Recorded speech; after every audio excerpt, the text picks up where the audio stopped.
Rail লাইনের পাশে বসে আমি আজ ভিডিও করে যাচ্ছি আপনাদের সাপোর্ট পাওয়ার আশায়। রেল লাইনের মাঝে দাঁড়িয়ে যিনি টিকটক করছেন তার নাম মিলন। পেশায় যিনি একজন শিক্ষক।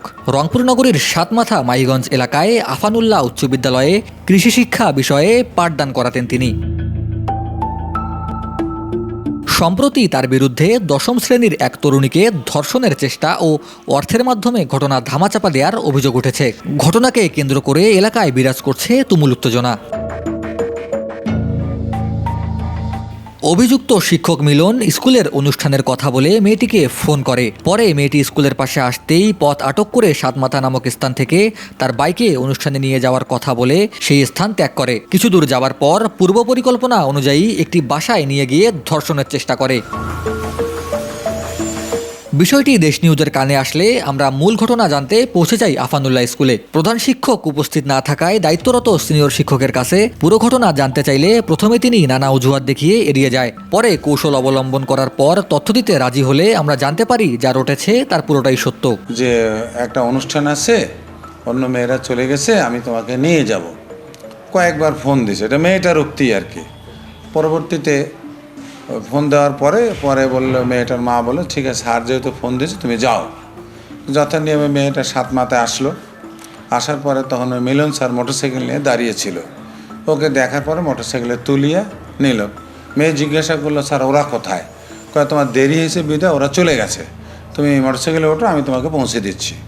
তো এই মতো অবস্থায় মোটরসাইকেলে উঠলো, যাচ্ছে। মেয়েটা বিভিন্ন কথাবার্তা বলতেছে। কোনো এক জায়গায় যায়, সেখানে তারা নাস্তা খায়। তো নাস্তা খাওয়ার পরে ওকে কোল্ড ড্রিঙ্কস অফার করে। তো মেয়েটা বললো আমার কিডনির সমস্যা, আমি কোল্ড ড্রিঙ্কস খাবো না।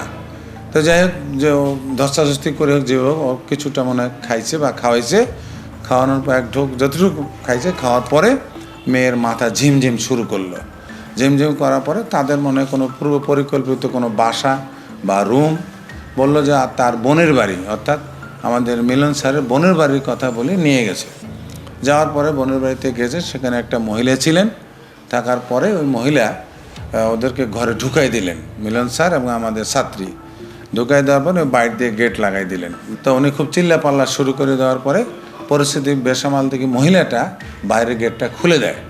খুলে দেওয়ার পরে ওই মেয়েটাকে আটকাবার জন্য ওরা খুব চেষ্টা করে, কিন্তু মেয়েটা কোনোভাবে তার আটকাইতে পারে নাই। দ্রুত গতিতে মেয়ে তার নিজের আত্মরক্ষার জন্য রিক্সা হোক কীভাবে বাসায় এসে পৌঁছেছে। বাসায় এসে পৌঁছাবার পর যখন পরিবারবর্গকে জানালো যে এই ঘটনা, তখন তারা এই 1টার সময় বা 1:45টার সময় স্কুলে আসে। আসার পরে আমাদের হেড স্যার তাদের সাথে কথাবার্তা বলে।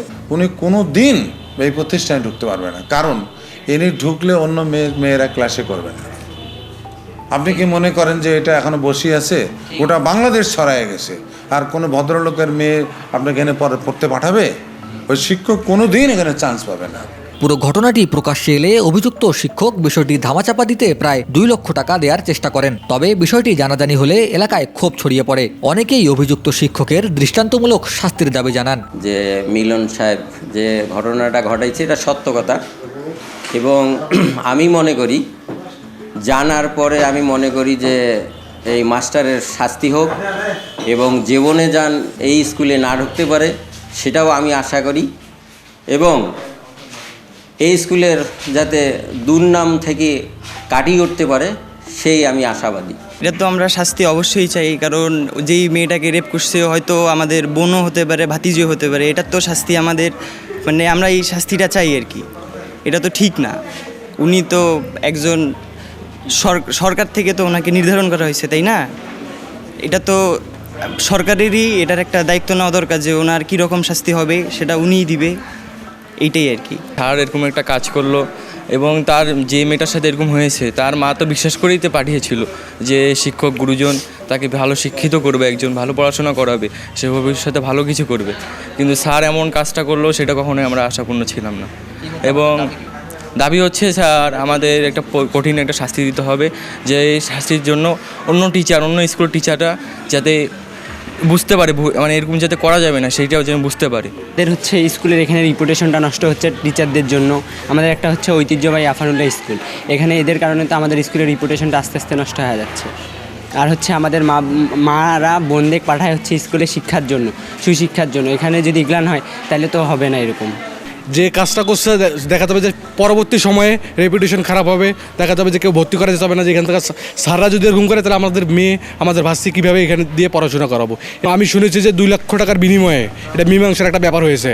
আমি চেষ্টা করব যে 2 লক্ষ টাকার বিনিময়ে কারা এটা করছে আমরা খুঁজে বার করে তাদের শাস্তির আওতায় আনে দেবো এবং তার সর্বোচ্চ শাস্তির ব্যবস্থা করতে হবে। এ বিষয়ে অভিযুক্ত শিক্ষক মিলন মাহমুদের বক্তব্য পাওয়া যায়নি। তবে বিদ্যালয় প্রশাসনের একজন প্রতিনিধি জানান, বিষয়টি তারা গুরুত্বের সঙ্গে দেখছেন এবং তদন্ত সাপেক্ষে প্রয়োজনীয় ব্যবস্থা নেওয়া হবে। এদিকে মাহিগঞ্জ থানার কর্মকর্তা জানান, অভিযোগ পাওয়ার পর বিষয়টি খতিয়ে দেখা হচ্ছে। তদন্ত শেষে আইনানুগ ব্যবস্থা গ্রহণ করা হবে। মেহেদী হাসান, দেশ নিউজ বিডি 24।